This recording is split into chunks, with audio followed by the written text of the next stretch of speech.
तो एंगल्स के बारे में पढ़ते हैं। एंगल्स के बारे में पढ़ते हैं, ठीक। अब पहले कोड जान लेते हैं कैसे होता है। एंगल का मतलब होता है कोड, तो हम जानेंगे कोड कैसे होता है, ठीक। तो कोड के लिए कंडीशन ये होता है कि दो रे आपस में जब मिलते हैं किसी कॉमन पॉइंट पे, तो उसमें जो झुकाव होता है उसी को हम बोलते हैं एंगल। ये दो रे हैं, ये दो रे आपस में एक पॉइंट पे आके मिलते हैं, तो इस पॉइंट पे जो मिलते हैं इसको तो वर्टेक्स बोला जाता है। इसके बीच जो झुकाव होता है इसी को हम बोलते हैं एंगल। क्या बोलते हैं इसको? एंगल बोलते हैं। ये दो रेज है मेरे, और ये मेरा वर्टेक्स है, और ये मेरा जो ये झुकाव होता है इसी को बोलते हैं हम एंगल। तो इसी को बोला जाता है एंगल, ठीक। अब इसमें जान लेते हैं कि ये रे को क्या बोला जाता है, इस पॉइंट कॉमन पॉइंट को क्या बोला जाता है। तो इसको बोलते हैं आर्म। क्या बोलते हैं इसको? आर्म बोलते हैं। इस रे को क्या बोलते हैं? आर्म बोलते हैं। इस कॉमन पॉइंट को बोलते हैं वर्टेक्स। क्या बोलते हैं इसको? वर्टेक्स। तो समझ में आया एंगल क्या होता है, ठीक। अब हम इसके आगे बढ़ते हैं types of angle. Types of angle क्या होता है, कौन कौन से टाइप्स के एंगल होते हैं। यहाँ पर टाइप्स ऑफ एंगल क्या होता है। पहला देखिए acute angle. Acute angle, acute angle क्या होता है कि ऐसे एंगल होते हैं जो मेरे 0 और 90 के बीच में आते हैं। ऐसे एंगल हमारे एक्यूट एंगल कहलाते हैं। अब एक्यूट एंगल की पहचान कैसे करते हैं उसके लिए देखिए, तो हम यहाँ पर दो रे ले रहे हैं और ऐसे कर रहे हैं। अगर हम ऐसे कर रहे हैं तो ये मेरा यल शेप बनना। अगर यल शेप में कोई भी बना है तो हम उसको बोलते हैं राइट एंगल है। कौन सा एंगल होगा? राइट। लेकिन हमें बताना है एक्यूट एंगल। तो एक्यूट एंगल के लिए कंडीशन ये होता है कि कोई भी एंगल, मान लीजिए मैंने ऐसे दे दिया, तो ये और इस टाइप के एंगल को कौन सा एंगल बोलेंगे? Acute angle. मैंने कहा ऐसे, ये कौन सा एंगल है? Acute angle. कैसे जान पाए? मैंने अभी बताया कि अगर इससे अगर छोटा यहां तक के भी कोई एंगल बन रहा है, मतलब वो यल शेप बिल्कुल नहीं हो रहा है, तो ऐसे एंगल हमारे सारे एक्यूट एंगल में आते हैं, ठीक। मान लीजिए मैंने ऐसे बना दिया और ये कर दिया, ये कौन सा एंगल है? तो पहचान करने के लिए पूछा जाता है, तो ये कौन सा एंगल है? एक्यूट एंगल है। कैसे पहचान कर पाए? क्योंकि ये देखिए 90 से छोटा अगर ऐसे शेप बन जाता तो ये मेरा 90 बन जाता, लेकिन ये 90 से छोटा है इसलिए मेरा कौन सा एंगल होगा? एक्यूट एंगल होगा। तो समझ में आया एक्यूट एंगल कैसे होता है, ठीक। अब दूसरा पढ़ेंगे राइट एंगल।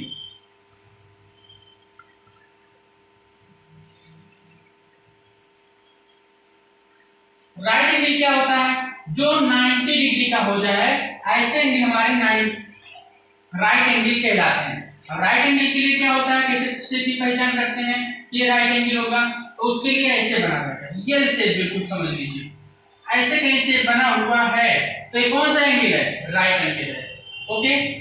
अब हम पढ़ेंगे राइट एंगल के बाद में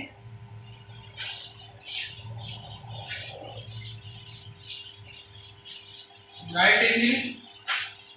अब इससे बड़े होते हैं उसको बोलते हैं ऑब्ट्यूज एंगल। Obtuse angle.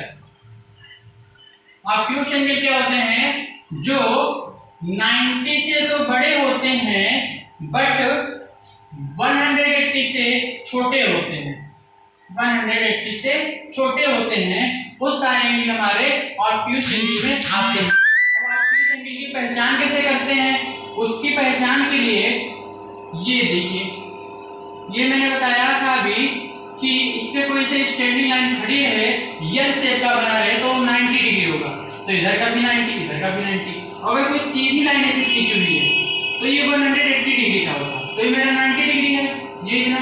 अब इससे जैसे जैसे इधर बढ़ने लगा एंगल मेरा, ऐसे ऐसे बढ़ने लगा, ऐसे ऐसे, तो ये सब मेरे एंगल कौन से एंगल हो जाते हैं? Obtuse angle.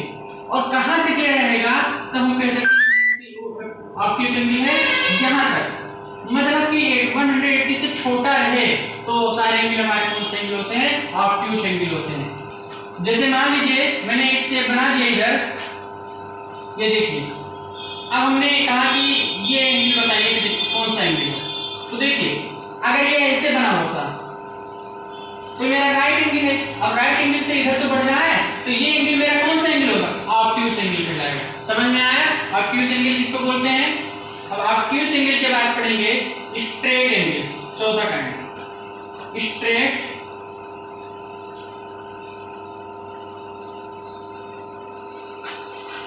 Angle. Straight angle क्या होता है? जो 180 डिग्री एग्जैक्ट हो जाता है उसको बोलते हैं स्ट्रेट एंगल। समझ में आया कि नहीं आया? अब स्ट्रेट एंगल का सिंबल कैसे पहचान करेंगे कि स्ट्रेट एंगल है कि नहीं है? तो स्ट्रेट एंगल के लिए सीधी जो हॉरिजॉन्टल लाइन खींची होती है इसी को बोलते हैं स्ट्रेट लाइन। ये कितने डिग्री का होता है? 180 डिग्री का होता है। समझ में आया कि नहीं आया? तो ऑब्ट्यूज एंगल, स्ट्रेट एंगल। अब इसके आगे बढ़ते हैं रिफ्लेक्स एंगल। अब रिफ्लेक्स एंगल कौन सा एंगल होता है उसके लिए देखते हैं। रिफ्लेक्स एंगल जो 180 डिग्री से बड़ा होता है लेकिन 360 डिग्री से छोटा होता है। 180 डिग्री से बड़ा लेकिन 360 डिग्री से छोटा, इसके बीच के जितने भी एंगल बनेंगे वो सब हमारे रिफ्लेक्स एंगल कहलाते हैं। जैसे अभी मैंने आपको बताया कि ऐसे कोई लाइन है तो 180 डिग्री का होगा। अब जैसे इससे बढ़ने लगा, यहाँ ऐसे आया, यहाँ ऐसे आया, ऐसे ऐसे चल रहा है, ऐसे ऐसे एंगल बढ़ रहा है, एंगल कैसे वैसे बढ़ रहा है और ये यहाँ तक आ जाए, यहीं तक, तो इसको हम बोलते हैं रिफ्लेक्स एंगल। मतलब ये कि फिर से ये इसको अटैच जब तक ना कर जाए, इससे छोटा ही रहे, यहाँ तक के शेप तक, ऐसे एंगल हमारे रिफ्लेक्स एंगल कहलाते हैं। इसके लिए देखिए, जैसे मान लीजिए कि मैंने ऐसे लाइन खींचा, अब इसको मैं ऐसे ड्रा कर रहा हूं, तो ये कौन सा एंगल कहलाएगा? यहां से यहां तक देखिए, ये मेरा रिफ्लेक्स एंगल में आया, क्योंकि 180 तो मेरा ऐसे होता है और इससे बढ़ रहा है, तो इससे बढ़ रहा है, इसका मतलब नीचे जा रहा है, तो ये रिफ्लेक्स एंगल कहलाता है। ऐसे एग्जांपल देखिए, को ऐसे कर दिया और यहां तक बना दिया, यहां से लेकर यहां तक ये चल रहा है, तो ये कौन सा एंगल होगा? ये भी रिफ्लेक्स एंगल होगा। क्यों होगा? क्योंकि ये 180 से बड़ा है बट 360 से छोटा है, तो ऐसे जितने भी एंगल बनेंगे वो हमारे सारे के सारे रिफ्लेक्स एंगल में आएंगे। ठीक, अब हम पढ़ते हैं रिफ्लेक्स एंगल के बाद में complete angle. Complete angle, complete angle क्या होते हैं? कंप्लीट एंगल के लिए 360 डिग्री होता है। कंप्लीट एंगल कितने डिग्री का होता है? 360 का, एग्जैक्ट 360 डिग्री का। 360 डिग्री की पहचान कैसे करते हैं? मान लीजिए कि ये मेरा एक एंगल है, रे है, और ये यहीं से घूम के फिर से इसी पे आ जाता है, ऐसे मतलब जहां से स्टार्ट हुआ था वहीं पर फिर से आ गया, तो मेरा कौन सा एंगल कहलाएगा? 360 डिग्री का एंगल कहलाएगा। तो ऐसे एंगल जो बनते हैं हमारे, वो कंप्लीट एंगल कहलाते हैं। ठीक, तो टाइप्स ऑफ एंगल में आपने पढ़ा, पहले क्या? एक्यूट एंगल, फिर उसके बाद राइट एंगल, फिर ऑब्ट्यूज एंगल, फिर ऑब्ट्यूज एंगल के बाद क्या पढ़े? Straight angle, reflex angle and complete angle. समझ में आया बच्चों? समझ में आ गया ये? अब इसके आगे पढ़ते हैं कॉम्प्लीमेंट्री एंगल क्या होता है और सप्लीमेंट्री एंगल क्या होता है। ठीक, तो कॉम्प्लीमेंट्री एंगल के बारे में पढ़ते हैं। Complementary angle, complementary angle complementary angle ये होता है कि किसी भी मेजर का ऐड किया जाए तो वो मेरा 90 डिग्री का होना चाहिए, ऐसे एंगल हमारे कॉम्प्लीमेंट्री एंगल कहलाते हैं। मैंने क्या कहा? मैंने कहा किसी भी मेजर एंगल का सम किया जाए और 90 डिग्री आए तो ऐसे हमारे जो एंगल बनेंगे वो कॉम्प्लीमेंट्री एंगल कहलाते हैं। कॉम्प्लीमेंट्री एंगल के लिए सम क्या होना चाहिए? 90 डिग्री का होना चाहिए। सम क्या होना चाहिए? 90 डिग्री किसी भी मेजर में। और इसका पहचान करने के लिए क्या होता है? मान लीजिए देखिए 90 डिग्री करते हैं, 90 डिग्री है ना, अब इसके यहां से लेकर यहां तक 90 डिग्री है। अब इसके मैंने पार्ट कर दिए, ये दो पार्ट बना दिया। पहला पार्ट ये बना और दूसरा पार्ट ये बना। अब हम कहें कि कॉम्प्लीमेंट्री एंगल पहचान कैसे करेंगे? तो देखिए एंगल 1 प्लस एंगल 2 का ऐड कितना आना चाहिए? 90 डिग्री आना चाहिए, तो ये मेरा कॉम्प्लीमेंट्री एंगल हो जाएगा। अब कैसे कह सकते हैं कि कॉम्प्लीमेंट? मान लीजिए आपका एक कमरा है जो 10 फुट है, अब उसके मैंने दो पार्ट कर दिए, उसके दो पार्ट मैंने कर दिए। 10 फुट था, इसके मैंने दो पार्ट कर दिए, दो पार्ट कर दिया। तो हम क्या कह सकते हैं कि आधा इसका 5 होगा, इसका 5 होगा, 5 होगा। कैसे कह सकते हैं? क्योंकि दोनों का पार्टीशन अगर हम जोड़ेंगे तो मेरा 10 आना चाहिए, और इसमें देखा हाँ भैया इसको ऐड कर रहे हैं तो मेरा 10 आ रहा है, तो इसका मतलब कौन सा एंगल होगा? कॉम्प्लीमेंट्री एंगल होगा। मान लीजिए कि ये दे दिया 30 डिग्री, ये 30 डिग्री एंगल फर्स्ट 30 डिग्री दिया, तो एंगल फर्स्ट 30 डिग्री, तो एंगल 2 का वैल्यू बताना होगा। तो हम क्या कर सकते हैं कि एंगल 30 रखेंगे इधर और प्लस एंगल 2 लिखेंगे ऐसे, और इक्वल टू 90 डिग्री करेंगे, और यहाँ पर माइनस कर देंगे इसको, 90 माइनस एंगल 30 डिग्री, तो क्या आ जाएगा? 60 डिग्री। तो एंगल 2 कितना आएगा? 60 डिग्री आएगा। समझ में आया? तो ऐसे हमारे कॉम्प्लीमेंट्री एंगल होते हैं। अब मान लीजिए कि मैंने कहा कि 50 डिग्री का कॉम्प्लीमेंट्री एंगल क्या होगा? तो 50 डिग्री का कॉम्प्लीमेंट्री एंगल क्या होगा? इसमें क्या ऐड कर दिया जाए कि 90 डिग्री हो जाए? तो 90 में से जो डिग्री दिया रहता है उसको माइनस कर देंगे ऐसे, 0 में से 0 गया 0 और 9 में से 5 गया 4। तो 50 डिग्री का कॉम्प्लीमेंट्री एंगल क्या बनेगा मेरा? 40 डिग्री। कौन सा डिग्री होगा? 40 डिग्री। ऐसे मैंने कह दिया 60 डिग्री का, यहां पर मैंने दे दिया 70 डिग्री का कॉम्प्लीमेंट्री एंगल क्या होगा? तो 70 डिग्री का कॉम्प्लीमेंट्री एंगल क्या होगा? 90 लेंगे, क्योंकि हम जानते हैं कॉम्प्लीमेंट्री एंगल के लिए 70 डिग्री का कॉम्प्लीमेंट्री एंगल बताने के लिए यहाँ पर 90 में से 70 को माइनस कर देंगे, तो 0 में से गया 0 और 9 में से 7 को माइनस करेंगे तो क्या आएगा? 20 बन गया। तो इसका कॉम्प्लीमेंट्री एंगल क्या होगा? 20 डिग्री।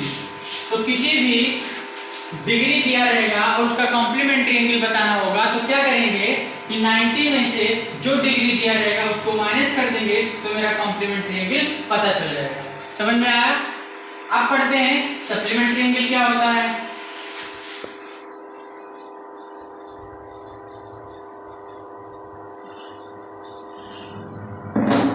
सप्लीमेंट्री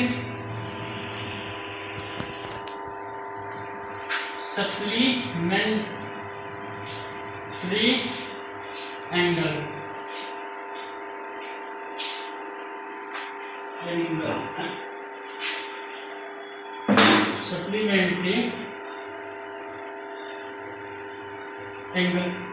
सप्लीमेंट्री एंगल क्या होता है?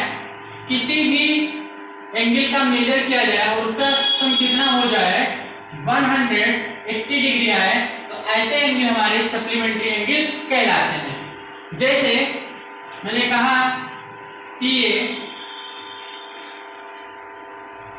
एक लाइन है जो 10 मीटर की, समझ लीजिए, इसके मैंने दो पार्ट कर दिए बराबर है, तो ये पार्ट मेरा क्या हो जाएगा? 5, ये भी क्या हो जाएगा? इतनी दूरी क्या हो जाएगी? 5, ये भी 5 हो जाएगा। अब एंगल की बात करते हैं। मान लीजिए कि ये एंगल मेरा 30 डिग्री है, तो ये एंगल मुझे बताना है तो इस एंगल को बताने के लिए हम इस एंगल को मान लेंगे यक्स। अब दो एंगल को जोड़ने पर मेरा सप्लीमेंट्री एंगल होना चाहिए, तो इसका सम करने पर मेरा 180 डिग्री आना चाहिए। तो हम क्या करेंगे, x plus 30 degree equal to 180 degree कर देंगे ऐसे। अब यक्स को इधर रोकेंगे और 180 इधर रहेगा, एक प्लस में तो इधर जाएगा माइनस, और इसको माइनस कर देंगे इससे, तो मेरा आएगा 150 डिग्री। तो x का वैल्यू कितना आ गया 150। तो मतलब ये एंगल कितना डिग्री का होगा 150 डिग्री का होगा। ऐसे कोई भी एंगल दिया रहेगा तो सप्लीमेंट्री एंगल का रूल लगा के हम इस वैल्यू को फाइंड कर सकते हैं। समझ में आया कि नहीं आया? अब सप्लीमेंट्री एंगल का टाइप एक और आता है, क्वेश्चन पूछा जाता है कि 130 डिग्री का सप्लीमेंट्री एंगल क्या होगा, ऐसे भी पूछा जाता है। तो इसके लिए कैसे बताएंगे कि सप्लीमेंट्री एंगल क्या होगा इसका? तो हम जानते हैं सप्लीमेंट्री एंगल में किसी भी मेजर को जब सम किया जाता है उसके एंगल को तो 180 डिग्री आना चाहिए। तो 180 से 130 डिग्री माइनस कर देंगे तो मेरा आ जाएगा 0 और 8 में से 3 जाएगा 5 और 1 में से 1 गया कुछ नहीं, तो मेरा कितना आया 50 डिग्री। तो इसका सप्लीमेंट्री एंगल क्या हो जाएगा 50 डिग्री बन जाएगा। समझ में आया कि नहीं आया?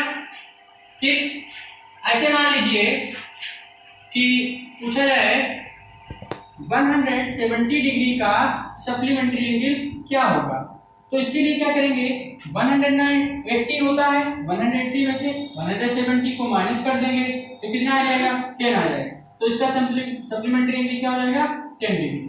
समझ में आया? तो ऐसे हम सप्लीमेंट्री एंगल को मेजर करते हैं।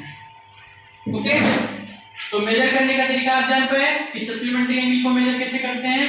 इसका सम कितना होता है 180 डिग्री और कॉम्प्लीमेंट्री के लिए 90 डिग्री होता है। ठीक बच्चों।